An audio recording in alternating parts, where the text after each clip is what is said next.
अस्सलाम वालेकुम and welcome to जोर का जोड़। आई होप आप लोग खैरियत से होंगे और अच्छे से अपना ख्याल रख रहे होंगे। Another day another show and yes, a win for Pakistan yesterday. Pakistan versus south Africa. कल पहला ओडीआई खेला गया after 17 long years.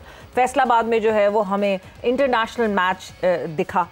Pakistan team ने वहाँ पे खेला साउथ अफ्रीकन टीम के अगेंस्ट और जिस तरह क्राउड ने रिस्पॉन्ड किया, it was remarkable, it was wonderful.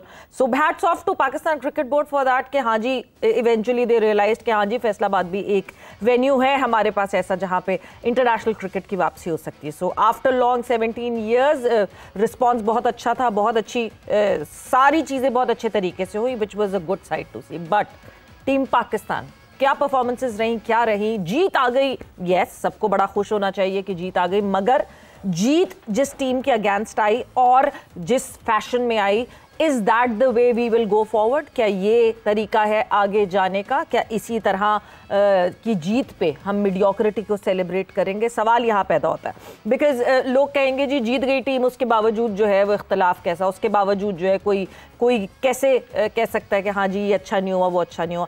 वही टीम्स बड़ी बनती हैं जो जीत में अपनी बुराइयों को देखती हैं, अपनी शॉर्टफॉल्स, अपनी गलतियों को देखती हैं। सो 2 बॉल पहले पाकिस्तान ने जो है वो 2 विकेट से जीत हासिल की। बट क्या ये यहाँ तक जाना चाहिए था मैच? क्या ये डोमिनेंट परफॉर्मेंस नहीं होनी चाहिए थी और एक डोमिनेंट विन नहीं होनी चाहिए थी? ये सारे सवालात आज इन पे बात करेंगे। साथ ही साथ डिस्कशन हमारी होगी। आईसीसी ने बड़ी खामोशी से कल एक प्रेस रिलीज निकाली और बाकी इतनी खामोशी से निकाली कि 1-1.5 घंटे तक वो कहीं किसी की ट्वीट उसके ऊपर आई भी थी, ना किसी कोई बात कर रहा था उस प्रेस रिलीज के बारे में, बिकॉज वो इतनी खामोशी से वो press release I. And that press release was about the Asia cup fiasco. जो सब कुछ एशिया कप में हुआ, प्लेयर्स ने क्या क्या किया, कहाँ कहाँ मिसकंडक्ट हुआ, किसको कितना फाइन होगा, ये सारी चीज़ें, तो उसके हवाले से भी हम बात करेंगे। मैं हूँ सवीरा पाशा और ये सारी डिस्कशन करने के लिए मेरे साथ सबसे पहले कराची से ज्वाइन इन किया है पाकिस्तान के senior sports journalist Mirza Iqbal Baig साहब ने। इकबाल साहब, अस्सलाम वालेकुम and welcome to the show. वालेकुम अस्सलाम, बहुत बहुत शुक्रिया सवेरा। साथ ही साथ दूसरी तरफ जोर का जोड़ के हमारे permanent member senior sports journalist Hafiz Imran हमारे साथ मौजूद हैं। अस्सलाम वालेकुम and welcome to the show. वालेकुम सलाम सवेरा, शुक्रिया आपका। सो इकबाल साहब, सबसे पहले आपकी तरफ मैं आती हूँ और यस, कांग्रेचुलेशंस, कल पाकिस्तान ने जीत हासिल की। पहला ओडीआई जीत के साथ शुरू हुआ। शाहीन शाह अफरीदी की कैप्टनसी में आपने ये पहले ओडीआई की जीत देख ली। 2 विकेट से पाकिस्तान ने जीत हासिल की। सैटिस्फाइड हैं आप इस जीत से? देखें सवेरा, अगर तीसरा और जो आखिरी T20 था उसमें भी पाकिस्तान का मिडिल ऑर्डर स्ट्रगल करता हुआ नजर आया। अगर बाबर आजम वो 68 रन ना बनाते तो पाकिस्तान के लिए बड़ी मुश्किल होती और पाकिस्तान वो मैच 4 विकेटों से जीता।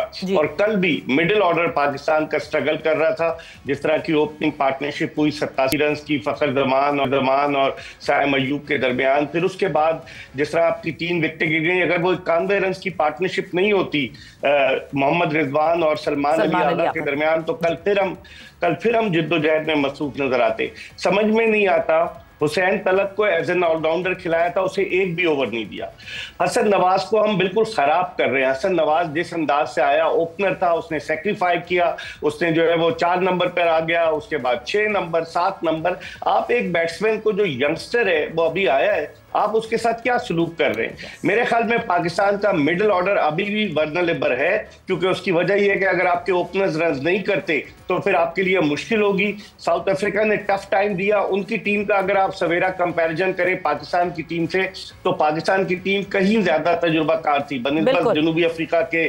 ब्रेविस भी जो थे आखिरी लम्हे पर अनफिट हो गए, वो भी नहीं खेले, लेकिन उसके बावजूद वो आखिरी ओवर तक लेकर गए। अगर सेकंड लास्ट ओवर में मोहम्मद नवाज छक्का नहीं मारता तो फिर क्या होता? फिर आपके लिए आखिरी ओवर में सिर्फ 4 रन रह गए थे, फिर और मुश्किल होती। मैं समझता हूँ ये लम्हे फिक्रिया है। खुशी के शादियाने बजाने के बजाय हमें अपनी गलतियों पर तवज्जो देनी होगी।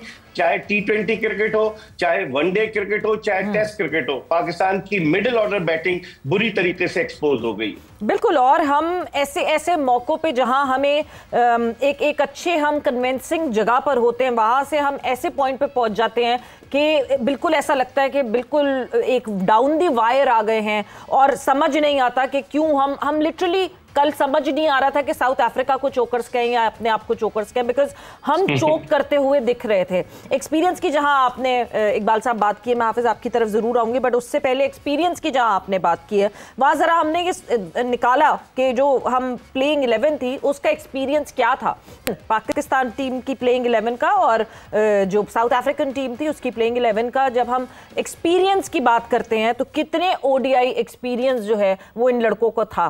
सो आपके सामने मैं स्क्रीन पे ये देख रहे हैं साउथ अफ्रीकन प्लेइंग 11 की। सबसे पहले हम जब बात करें तो क्विंटन डिकॉक जो कि 2 साल बाद वापसी कर रहे हैं, रिटायरमेंट से वापस आ रहे हैं। 156 उनके टॉप मोस्ट ओडीआईज उन्होंने खेले में, पूरे जो पूरी लॉट थी उसमें से। फिर हम प्रिटोरियस डेब्यूटेंट ऐसे हमारे अगेंस्ट खेल के जा रहे हैं जैसे कि हमारे हाथ ही नहीं आ रहे, हमें समझ ही नहीं आ रहा। हम कोई क्लब बॉलर साथ लेकर आए हैं। जोर्जी ने 18, ब्रेट्सकी हो गए 7, फिर किशल के डेब्यू, फिर उसके बाद फेरेरो का डेब्यू, लिंडे जो है वो कोई 2021 के बाद अब खेले हैं और 4 ओडीआईज है उनकी पॉकेट में सिर्फ। कॉर्बन बॉश 7, यहाँ पे फॉर्च्यून 14 वो भी जो है एक गैप के बाद खेल रहे हैं। इसी तरह करते करते 286 टोटल ओडीआईज हैं जो कि इस प्लेइंग 11 ने, साउथ अफ्रीका की प्लेइंग 11 ने खेले हुए हैं। यानी they are so down with experience. यही पाकिस्तान टीम की बात करें तो 135 ओडीआईज जो है वो बाबर आजम के अकेले हैं। मोहम्मद रिजवान के 95 ओडीआईज हो जाते हैं। शाहीन शाह अफरीदी के 67 ओडीआईज हैं। साइम अयूब के 87 ओडीआईज हैं। यानी 531 ओडीआईज जो है वो पाकिस्तान कि 11 ने खेले हुए हैं। साउथ अफ्रीका से अगर आप सिर्फ निगिडी और क्विंटन डिकॉक को निकाल दें तो मुश्किल से 100 भी नहीं बनते इनके ओडीआईज। सो दिस एक्सपीरियंस, हाफिज साहब जो एक्सपीरियंस की बात हो रही है, अगर हम इतनी बी स्ट्रिंग भी नहीं, सी स्ट्रिंग साइड को, ये ठीक है टीम पाकिस्तान का कसूर नहीं है कि जो भी साइड आ रही है, मगर सी स्ट्रिंग साइड के अगेंस्ट भी अगर हम ऐसी क्रिकेट खेलेंगे तो हम बड़ी टीम्स के खिलाफ क्या करेंगे? देखिए साइम अयूब के भी आपने बताया 87 ओडीआईज, मेरा ख्याल नहीं 13 ओडीआईज। देखिए 2 चीज़ें हैं। पाकिस्तान इन्हीं टीमों के ख़िलाफ़ खेलते हुए आपने एशिया कप में जब पाकिस्तान इंडिया के ख़िलाफ़ खेला है तो आपको निस्बतन और कदर बेहतर टीम नज़र आई है। ये जो मसाइल हैं ये सिलेक्शन के हैं, प्लेयर्स की अपनी स्किल्स को इन्हेंस करने के हैं। जब आप जमूद का शिकार होते हैं तो फिर आप दुनिया का मुकाबला नहीं कर पाते। इसी टीम को इससे ज़्यादा बेहतर अंदाज में खिलाकर, इसी टीम के माहौल को बेहतर करके आप इससे ज़्यादा बेहतर क्रिकेट खेल सकते हैं। ये वही टीम थी ना जिसने इंडिया के खिलाफ फाइनल भी देखें कि आप उस मौके पर आ गए था 50-50 था, आप जीत सकते थे। बिल्कुल। इससे पहले जो इंडिया के खिलाफ उन्होंने मैच खेला था लीग मैच, वहाँ पर भी पाकिस्तान ने बेहतर क्रिकेट खेली थी। तो ये 1-2 खिलाड़ी जो आपकी टीम में होते हैं ये कहाँ से आते हैं जिनके ऊपर मैच जाता है और मैच निकल जाता है हाथ से। आप शिकस्त भी आपको होती है, फतह याब भी होते हैं, लेकिन ये जो 1-2 खिलाड़ियों की वजह से आप हर मर्तबा कहीं ना कहीं आपकी फॉर्मेशन और कॉम्बिनेशन ख़राब होता है और उसके बाद आपको नाकामियों का सामना करना पड़ता है। जैसे कल के मैच में भी अगर आप देख लें, ये हुसैन तलत की कैसे बन जाती है टीम में जगह, नवाज कैसे रहता है हर वक्त टीम में, मतलब ये हैरान कुन चीज़ें हैं। मतलब बहुत कुछ ऐसा आप इनकी गीदड़ सिंगी ढूंढना चाह रहे हैं? मुझे पता है गीदड़ सिंगी का, मतलब ये ऐसी नहीं है कि कोई ऐसी छुपी, मतलब ठीक है आ जाते हैं टीम में, लेकिन ये समझ जाना चाहिए लोगों को कि ये क्यों आते हैं टीम में और कुछ अब पाकिस्तान के क्रिकेट के लिए भी कर लेना चाहिए। उस्मान खान आ गया है पाकिस्तान की टीम में, यार कौन सी दुनिया में आप क्रिकेट खेल रहे हैं? इस वजह से पाकिस्तान की टीम हारती है। ये जो 3-4 खिलाड़ी आपने रखे हुए हैं ना हर वक्त, और ये 2-3 बरसों से जो कुछ हो रहा है ना पाकिस्तान के क्रिकेट में, बस करते हैं, आगे बढ़ जाएं, टीम इससे बेहतर खेल सकती है। भाई ये काफ़ी है, समझ आ गई है। इकबाल साहब ये जो जिस पे इशारा कर रहे हैं हाफिज साहब, ये जो मसाइल हैं कैसे कैसे ख़त्म होंगे? हम इन मसाइल से तो निकल ही नहीं सकते। ये तो फिर वी टॉक अबाउट इट कि ये तो पीसीबी तो एक हिस्सा है मुल्क का, ये तो पूरे मुल्क का हाल है। लेकिन सवेरा हाफिज इमरान ने सही निशानदेही की, टीम का अगर सिलेक्शन सही हो, हमारे पास है टैलेंटेड क्रिकेटर, लेकिन कहते हैं ना कि इन्नमल अमाल व बिन्नियात, अमाल का दारोमदार नियतों पर है। अगर आपकी नियत सही नहीं होगी तो फिर यही हाल होगा कि आप आखिर में रगड़ रगड़ कर जो है वो टारगेट को अचीव करेंगे। तो आखिर टीम का सिलेक्शन कौन करता है? ये अलमिया नहीं है कि हमारी सिलेक्शन कमेटी का कोई चेयरमैन नहीं है कि जो जवाब दे हो। आकिब जावेद हैं, गैर एलानिया चीफ सिलेक्टर हैं, फिर उसके अलावा अजहर अली हैं, असद शफीक, वो इतने कहाँ आपको मुतारिक नजर आते हैं। अलीम डार हैं, एक दफ़ा मैंने आपके प्रोग्राम में कह दिया था कि अलीम डार साहब तनख्वाह ले रहे हैं, तो उन्होंने मुझे मैसेज किया कि मैं तो वॉलंटियरली काम कर रहा हूँ। तो आप मुझे बताएं, अगर कोई वॉलंटियरली काम भी कर रहा है तो काम तो सही होना चाहिए ना। आपकी टीम का सिलेक्शन का मयार क्या है, ये हर कोई जान रहा है। आप खूब तब्दीलियों पे तब्दीलियां कर रहे हैं, उस्मान खान को लेकर आते हैं, हसीबुल्लाह को आपने रोलिंग स्टोन बनाया हुआ है, वो टीम में होता है। रिजवान वापस आ गए, हम तो समझ रहे थे कि उन्होंने सेंट्रल कॉन्ट्रैक्ट पे शायद दस्तखत नहीं किए तो शायद वो खेलें या ना खेलें, लेकिन वो खेले और उन्होंने पाकिस्तान को फतह से हमकिनार कराने में वाइटल रोल प्ले किया। तो हमारा जो कॉम्बिनेशन, हमारा टीम का जो सिलेक्शन है, वो तो हारिस रऊफ पे 2 मैचों की पाबंदी लग गई, वरना वो कल खिला लेते उनको। जो टीम का सिलेक्शन है वो दुरुस्त नजर नहीं आ रहा और उसके ताने बाने कहीं और जाकर मिलते हैं, वरना ऐसा हो नहीं सकता कि पाकिस्तान के पास टैलेंट है और फिर सही टीम का इंतखाब ना हो सके। इकबाल साहब, टैलेंट तो है, बट जिस तरह आपने अभी शुरू में भी बात की हसन की, जिस तरह हम हसन नवाज की बात कर रहे हैं, अजीब सी एक बात रखती है कि जो हमारे एक्सपीरियंस प्लेयर्स हैं हम उनको इतना ऊपर नीचे, इतना फ्लोट नहीं करवाते, जबकि एक्सपीरियंस खिलाड़ी तो जिसको जहां खिला लो वो खेल सकता है। हम अपने यंगस्टर्स को जो है अनसेटल्ड रखते हैं। ये क्या ये कोई खास तरीका है कि यंगस्टर्स जो है वो अनसेटल्ड रहें, कि शायद जो सीनियर सेटल्ड प्लेयर्स हैं उनको अनसेटल ना होना पड़े? भाई सीनियर्स आपके 4-5 ही तो हैं। आप यंगस्टर को अगर मौके नहीं देंगे, फिर आपके पास कोई बड़ा अगर इवेंट आएगा तो उसमें फिर आप एक्सपोज हो जाएंगे। जिस तरह अभी आप एशिया कप में आपकी मिडिल ऑर्डर में हसन नवाज को खिलाए नहीं एशिया कप में, आप अंदाजा लगाएं। उस्मान खान कहाँ थे? उस्मान खान T20 में आ गए। हारिस को पहले प्रमोट कर रहे थे, हारिस कहाँ किससे पारीना बन गए।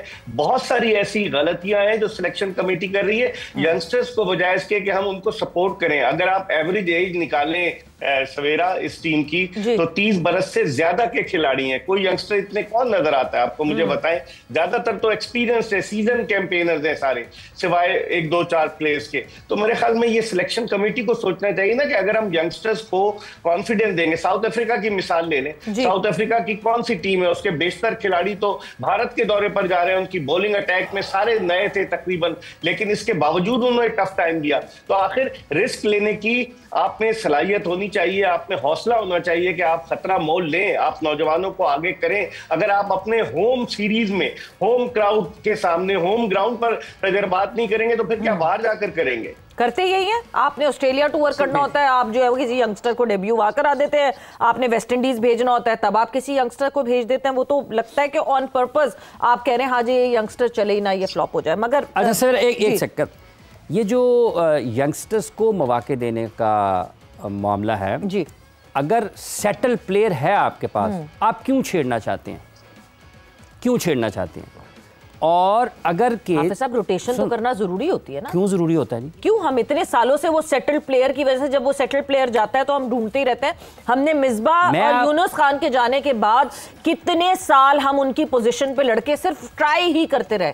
वो पहले अगर साथ साथ पैरेलली ट्राई हो जाते, छोटी छोटी जो सीरीज जिसमें हर सीरीज में मिसबाह और यूनुस जा रहे थे, अगर वो नहीं जाते और रोटेशन होती तो हमारे पास होता ना उनका रिप्लेस। हमारे पास फवाद आलम था, हमारे पास सऊद शकील तैयार हो रहे थे, ठीक है।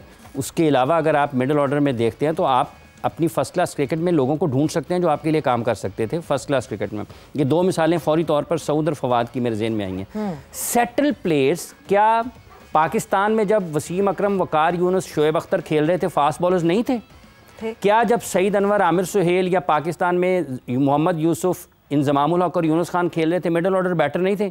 कल आसिम कमाल प्रोग्राम का हिस्सा थे, क्या वो उस वक्त फर्स्ट क्लास क्रिकेट नहीं खेल रहे थे? देखें, ये एक तरीक़ाकार होता है। और अगर आपकी नेशनल टीम में जगह नहीं बन रही तो आपका एक बेंच इतना स्ट्रांग होना चाहिए कि वो हर वक्त आपको south Africa, England, Australia, New Zealand, इन ममालिक में खेलता हुआ दिखाई दे। आपकी ए टीम और अंडर 19 टीम इतनी मजबूत होनी चाहिए कि फौरी तौर पर अगर नेशनल टीम में जगह नहीं है तो ये खिलाड़ी मसरूफ रहें और ये टॉप लेवल की कंपटीशन वाली क्रिकेट खेल रहे हों, ताकि जब कभी भी आपको मौका मिले तो ये आप उनको वहां पर मौके दें। कब खेली क्रिकेट मिसबाउल हक ने, डेब्यू कब हुआ और पाकिस्तान टीम का मुस्तकिल हिस्सा कब बने, जगह नहीं बन रही थी ना। 7-8 साल उन्होंने इंतजार किया ना। इसके अलावा एक तवील फहरिस्त है उन खिलाड़ियों की जो नेशनल टीम में नहीं आए।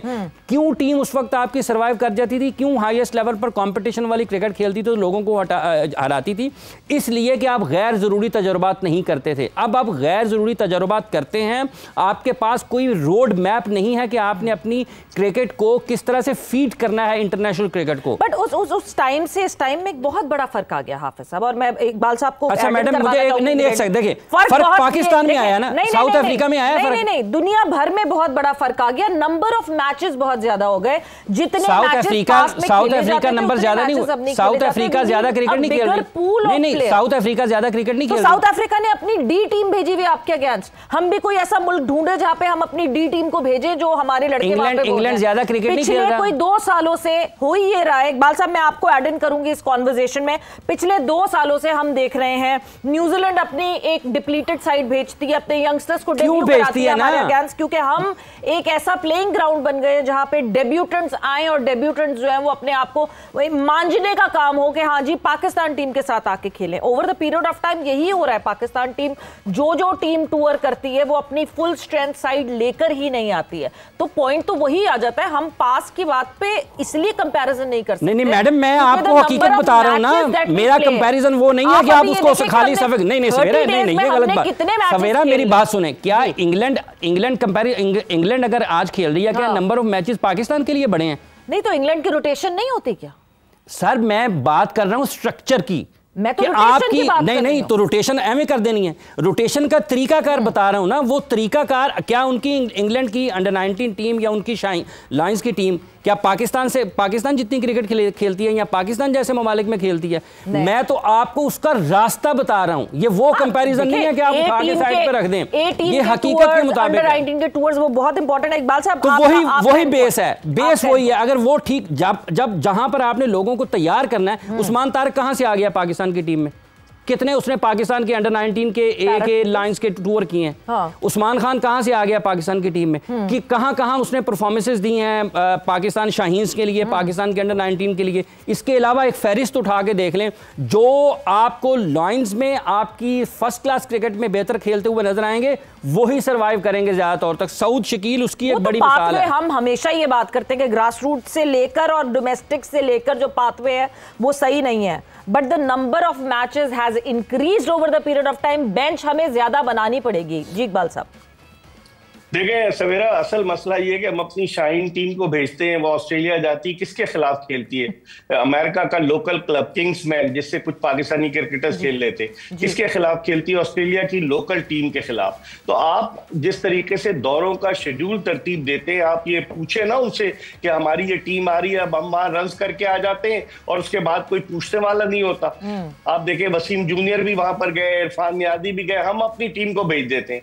हम अपने लड़कों को मौके नहीं फराम कर रहे। सऊद शकील की एग्जांपल आप ले लें। लोग कहते हैं कि वो क्रिकेट की इस्तिलाह में फंस कर खेलता है और इसी वजह से उसे चैंपियंस ट्रॉफी के लिए पाकिस्तानी टीम में शामिल किया गया कि वनडे का वो अच्छा प्लेयर है। T20 में तो वो अपने कोयटा ग्लैडिएटर से इनिंग्स ओपन करता है। चले आपके पास ओपनर है, मिडिल ऑर्डर में तो नहीं है ना आपके पास कोई। आपने उसको दौरा कराया और उसके बाद घुमा दिया। दरअसल हमारा सिलेक्शन का जो मयार है वो दुरुस्त नहीं है। अगर आप देखें पसंद नापसंद की बुनियाद पर अगर आप खिलाड़ियों का इंतखाब करेंगे, और मुस्तकिल मिजाजी की कमी है, कंसिस्टेंसी की कमी है हमारे सिलेक्शन में। एक आया एक चला गया, एक आया एक चला गया। अगर हम मौके नहीं देंगे, अब आप देखें शाहीन आफरीदी को हम तीनों फॉर्मेट खिला रहे हैं, टेस्ट क्रिकेट भी, T20 भी, वनडे क्रिकेट भी। फिर हम शोर मचाते हैं कि वो अनफिट हो गया है, वो फिट नहीं रहता। नसीम शाह को भी हम खिलाए जा रहे हैं। तो आखिर आपको कोई स्ट्रेटेजी तो प्लान करनी होगी ना कि किस तरीके से खिलाड़ियों को रोटेशन बेसिस पर हम मौके फराम करें। यंगस्टर को सुफियान मुकीम कहां चला गया,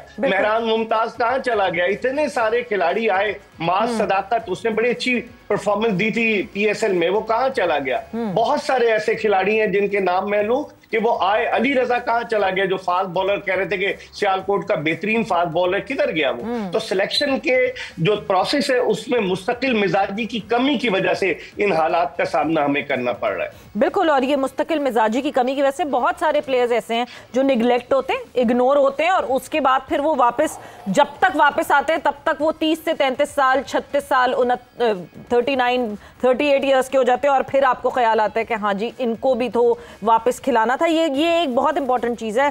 कल की जो 11 है, क्या उसमें हसीबुल्ला जगह बना सकते थे कि नहीं बना सकते थे? खैर ये डिस्कशन हम आगे लेकर जाएंगे। वक्त इस वक्त जो है हमने ब्रेक पर जाना है और ब्रेक से वापस आएंगे तो आईसीसी ने क्या क्या इकदामात लिए, क्या क्या हुआ, जो सब कुछ एशिया कप में हुआ उसके अगेंस्ट किस किस को क्या क्या फाइन हुआ, उसके हवाले से भी डिस्कस करेंगे।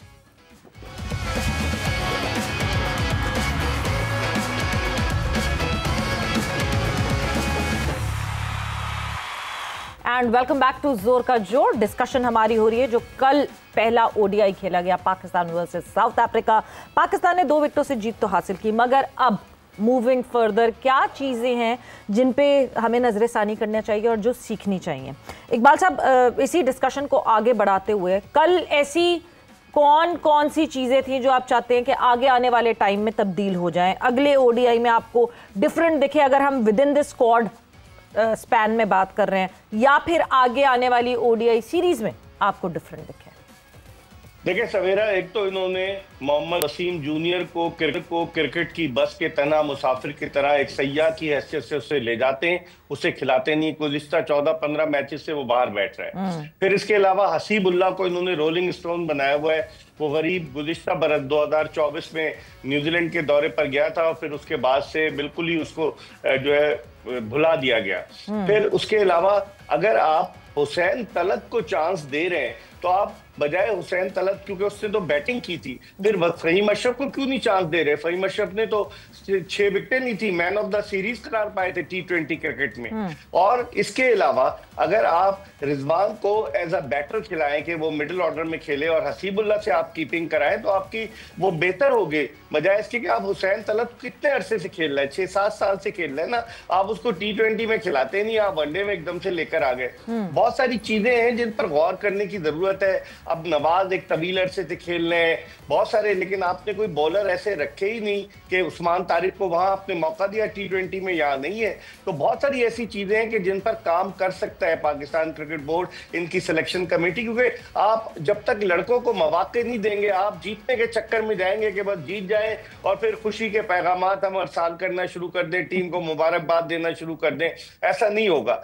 इनको खिलाना पड़ेगा रोटेशन बेसिस पर। या तो ये फिर मेरे ख्याल में कल ये चेंज नहीं करेंगे कि सीरीज जीत जाए और सीरीज जीतने के बाद जो 8 तारीख का आखिरी वनडे उसमें मौका दें, लेकिन कल इन्हें कुछ ना कुछ तब्दीली जरूर करना पड़ेगी। इकबाल साहब, सीरीज जीत जाए, ये एक बहुत इंपॉर्टेंट आपने बात की, सीरीज जीत जाए।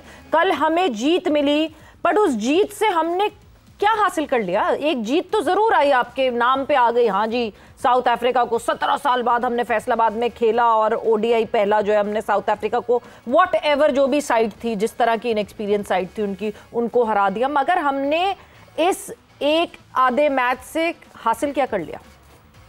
देखिए, इससे तो आपको पता ही चल गया कि आपका मिडिल ऑर्डर वीक है, क्योंकि 105 पे तीसरी विकेट गिरी थी बाबर आजम की। फिर 91 की जो पार्टनरशिप हुई वो ले आई पाकिस्तान को मैच में, 196 फॉर 3 थे।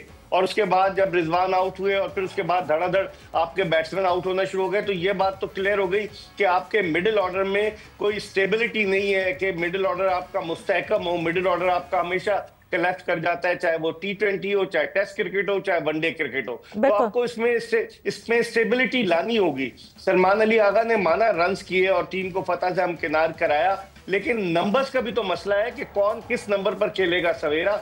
ये भी तो बड़ी प्रॉब्लम है कि क्या रिजवान 4थे नंबर पर खेलेंगे, क्या सलमान अली आगा 5वें नंबर पर खेलेंगे? बहुत सारे सवालात हैं। ये तो आपकी जो टीम मैनेजमेंट है उसको डिसाइड करना होंगे, और टीम मैनेजमेंट का टिल्ट किस तरफ है। लोग ये कहते हैं कि जिस फ्रेंचाइज से वाबस्ता रहे माइक हैसन, वो उन्हीं के खिलाड़ियों को, चाहे वो अभी खेल रहे हैं उस फ्रेंचाइज में, चाहे माजी में खेलते रहे, उन्हीं को प्रेफरेंस दे रहे हैं। ये बड़ी ज्यादती है। पाकिस्तान में क्रिकेट जो है वो सबका पैशन है, और पाकिस्तान में जो क्रिकेटर्स हैं वो हर टीम के क्रिकेटर सब जलाली झंडे की सरबुलंदी के लिए खेलते हैं। तो मेरे ख्याल में इस बायसनेस से आपको निकलना होगा। बिल्कुल, बायसनेस से तो निकलना होगा, बट हाफिज साहब, हम तो फॉरेन कोच लेकर इसी वजह से आते हैं कि फॉरेन कोच बायस नहीं होता, फॉरेन कोच मेरिट पे डिसीजन लेता है। ये पाकिस्तान में आते ही फॉरेन कोच फॉरेन क्यों नहीं रहता और हमारे जैसा क्यों हो जाता? देखिए, मदाखलत है ना।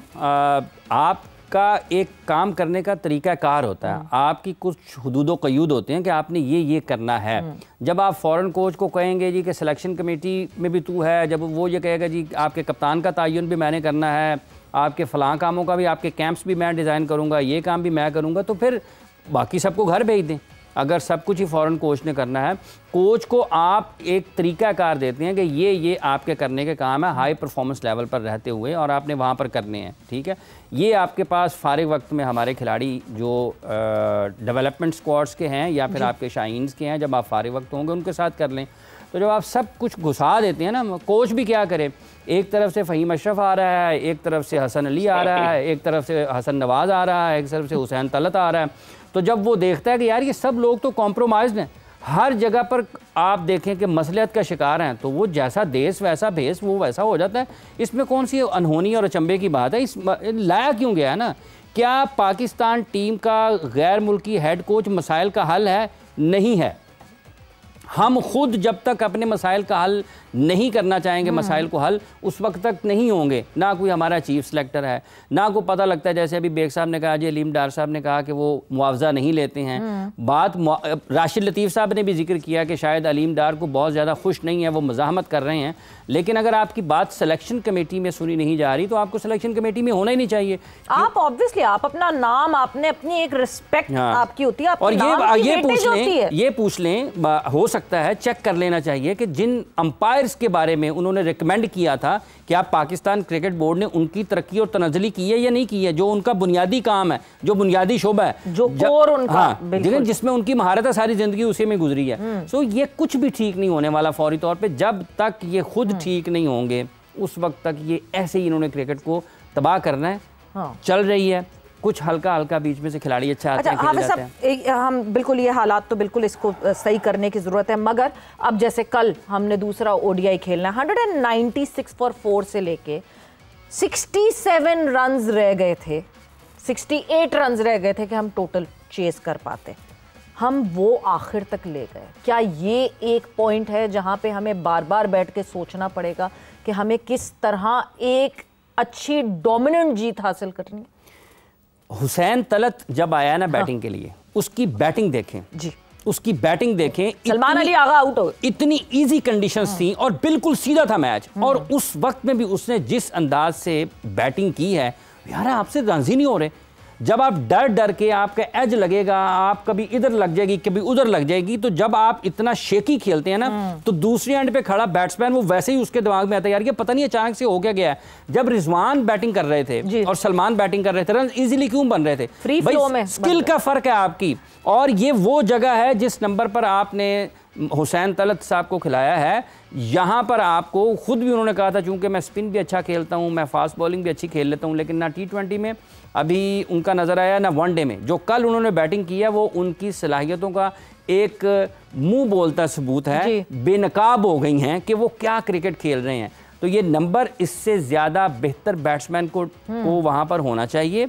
ये कल भी हमने इसका जिक्र किया था, आने वाले मैच के लिए भी यही है। ये इस लीग से बिलोंग नहीं करते हैं जिस नंबर पे ये खेलते हैं। और हसन नवाज़, आपने उसको T20 में वो परफॉर्म किया। ये आपने साउथ अफ्रीका की अभी टीम की बात की है ना, स्ट्रक्चर की, उनकी सारी टीम उठा के देख लें, सारी की सारी टीम अंडर 19 और अपनी स्टेट की टीमों से खेल के आई है। और पाकिस्तान के सारे खिलाड़ियों को उठा के देख लें कि उनकी प्रोफाइल क्या कहती है, क्या वो अंडर 19 से खेले हैं, क्या अपनी रीजन से खेले हैं, तो एक वाज़े फ़र्क आपको उस पाथवे का नजर आ जाएगा। और उसके बावजूद जो है, मतलब आप पाकिस्तान के अगेंस्ट 3 डेब्यूटेंट्स खिला रहे हैं, और उसके बावजूद आप सिर्फ पाकिस्तान की टीम जो है वो 2 बॉल्स पहले जो है वो टारगेट अचीव कर रही है। इकबाल साहब, जिस तरह हाफिज साहब ने बात की, एक बहुत बहुत इंपॉर्टेंट चीज़ है, हम मोमेंटम आया, मोमेंटम ख़त्म हुआ। वो मोमेंटम क्यों ख़त्म हुआ उसके बारे में भी बात करेंगे कि बाबर आजम हम समझ रहे थे फॉर्म में आ गए, मगर वो सिर्फ T20 की फॉर्म में आए थे, शायद ODI की फॉर्म में अभी तक नहीं आया, उसका इंतजार हमें शायद करना पड़ेगा।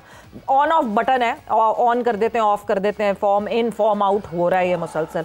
फिर उसके बाद थोड़ा सा मोमेंटम सेट किया, थोड़ा नहीं, अच्छा खासा मोहम्मद रिजवान और सलमान अली आगा ने सेट किया, एंड देन मोमेंटम पूरा हुसैन तलत ने आके ब्रेक कर दिया। कितना इंपॉर्टेंट है इस पूरे फ्लो को सही तरह मैनेज करना, क्योंकि हमने अपने हाथों से निकलते हुए देखा कल का मैच। नहीं, आपका मिडिल ऑर्डर में बैटिंग में मैं वही फिर घूम फिर के आता हूँ कि उसमें आपने नंबर्स नहीं लोगों के सही किए हुए। और हाफिज साहब जो कह रहे हैं बेनकाब, तो नकाब कौन पहनाता है? इनसे पूछे ना कि बेनकाब करने के लिए तो ठीक है, लेकिन नकाब कौन पहनाता है? नकाब खुद ब खुद तो पहन के नहीं आ जाते, कहीं ना कहीं से उनको सपोर्ट है, कहीं ना कहीं से उनको पुश है, जिसकी वजह से ये लड़के पाकिस्तानी टीम में आते हैं ना। सारा मसला इसी बात का है। लेकिन अब आप देखें कि आप टेस्ट मैचेस का देख लें सवेरा, कि आपकी जो लोअर ऑर्डर बैटिंग थी वो किस बुरी तरीके से नाकाम हुई। 17 रन पे 5 विकेटें, 16 रन पे 5 विकेटें, और यही कुछ आप देखने को मिल रहा है आपको T20 में, वनडे में भी। तो जिम्मेदारी कौन कबूल करेगा? आकिब जावेद कबूल करेंगे। आकिब जावेद गैर एलानिया चीफ सिलेक्टर हैं, बड़े तजुर्बाकार हैं, ICC में काम कर चुके हैं, पाकिस्तानी टीम के साथ वाबस्ता रह चुके हैं। असद शफीक करेंगे, उसके अलावा अजहर अली करेंगे, अलीम डार करेंगे। कौन जिम्मेदारी कबूल करेगा? ये $1 मिलियन क्वेश्चन है। अभी तो हम अपने होम ग्राउंड पर साउथ अफ्रीका को आखिरी ओवर में 2 विकेटों से हराकर खुश हो गए, लेकिन जब हम बाहर जाकर खेलेंगे, तगड़ी टीमों के खिलाफ जाकर खेलेंगे, तो फिर उस वक्त हमारी परफॉर्मेंस क्या रहेगी, ये सोचना पड़ेगा सिलेक्शन कमेटी को। बिल्कुल, सिलेक्शन कमेटी को डेफिनेटली सोचना पड़ेगा, और जो प्लेइंग 11 बना रहे हैं उनको भी सोचना पड़ेगा किसको खिलाना है, किसको नहीं खिलाना है। इकबाल साहब, ICC ने कल एक प्रेस रिलीज जो है वो जारी की, और उस प्रेस रिलीज में जो सब कुछ एशिया कप में हुआ उसके हवाले से अलग अलग सबके बारे में बड़ी डिटेल में उन्होंने बताया, और किसको क्या सैंक्शंस हुए हैं वो सैंक्शंस बताए। बहुत इस वक्त नाराज है लोग, बहुत शोर मचा रहे हैं कि हारिस रऊफ को कैसे बैन कर दिया। आपकी क्या राय है इस बारे में?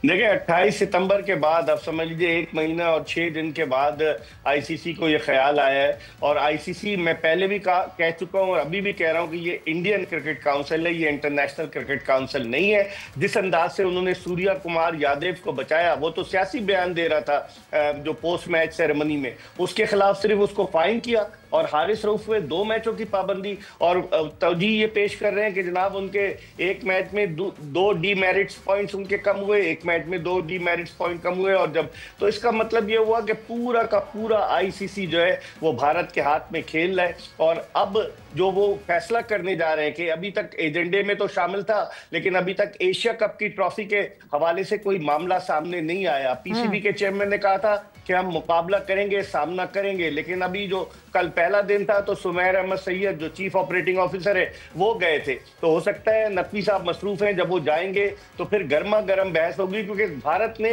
अपनी लॉबी इतनी तगड़ी की हुई है सवेरा, सारे अरकान उसके साथ मिले हुए, और पैसा बोलता है। अब आप अंदाजा लगाएं, ओमान जैसा एशियाई मुल्क जो कि खेला T20 वर्ल्ड कप, वो भी भारत की झोली में जाकर गिर गया है। मुत्तहिदा अरब अमारात से तो खैर उनके पहले से ताल्लुकात है, सिर्फ हमारे साथ एक बांग्लादेश बचता है जो अपने सियासी हालात की वजह से पाकिस्तान की तरफ आ गया है। बाकी चाहे इंग्लैंड हो, ऑस्ट्रेलिया, न्यूजीलैंड, साउथ अफ्रीका, ये सारे के सारे भारत की तरफ टिल्ट हैं। तो अब देखें, 4 रोजा इजलास है, 7 तारीख को जब ये खत्म होगा तो क्या प्रेस रिलीज इशू होता है, एशिया कप की ट्रॉफी का मामला किस सब्त में जाता है, क्या ट्रॉफी दी जाती है, नहीं दी जाती। और जो भारतीय मीडिया थ्रेट कर रहा था कि PCB के खिलाफ एक्शन होगा, PCB के चेयरमैन के खिलाफ एक्शन होगा, भारत शिकायत करेगा, क्या गुब्बारे से हवा निकल जाएगी? खाली ये सिर्फ कहने की बातें, या इस पर कोई अमल भी होगा?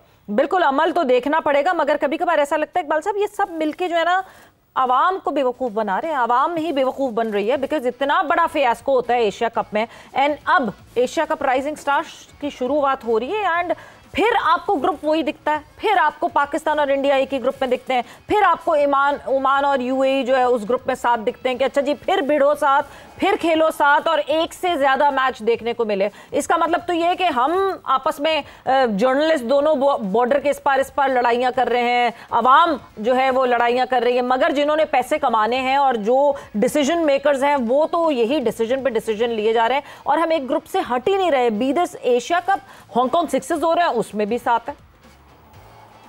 बिल्कुल, आपने सही कहा। दरअसल पैसा जो ब्रॉडकास्टर है उसने एशिया कप पे कितना पैसा कमाया, वो तवक्को नहीं कर सकता था कि 3 मैचेस होंगे और कंप्लीटली जो है स्टेडियम भरा होगा 2 मैचेस में, तो उसने बहुत पैसा कमाया। अब कल आप देखें, अभी शुरू में अपने इंट्रो में फैसलाबाद का जिक्र किया कि 17 साल बाद मैच हुआ, कल 16,400 से ज्यादा तमाशाई थे, खचाखच भरा हुआ था स्टेडियम। हम अपनी कोई स्ट्रेटेजी प्लान करें ना। कौन है हमारा डायरेक्टर इंटरनेशनल क्रिकेट? अभी तो कंसल्टेंट आए शान मसूद, पहले उस्मान वाला साहब थे। तो हम अपनी स्ट्रेटेजी जब तक नहीं बनाएंगे सवेरा, उस वक्त तक हम इसी तरीके से आप और हम करते रहेंगे, अपना खून जलाते रहेंगे, लेकिन होना हमारा कुछ भी नहीं है। बिल्कुल यही ऐसा ही लग रहा है कि बस हम अपना खून जलाते रहेंगे, हम ये बातें करते रहेंगे, मगर होगा वही जो, जहां कहते हैं ना कि at the end of the day जहां से पैसे ज़्यादा कमाए जाएंगे वही सिलसिला होगा और उसी हवाले से हर कोई बात करेगा। बट थैंक यू इकबाल साहब, बहुत बहुत शुक्रिया for joining in. Hafiz, thank you, thanks a lot for joining in. यहाँ पे जोर का जोड़ का ख़त्म होता है। Savera Pasha signing off. Take care, bye bye, अल्लाह हाफ़िज़।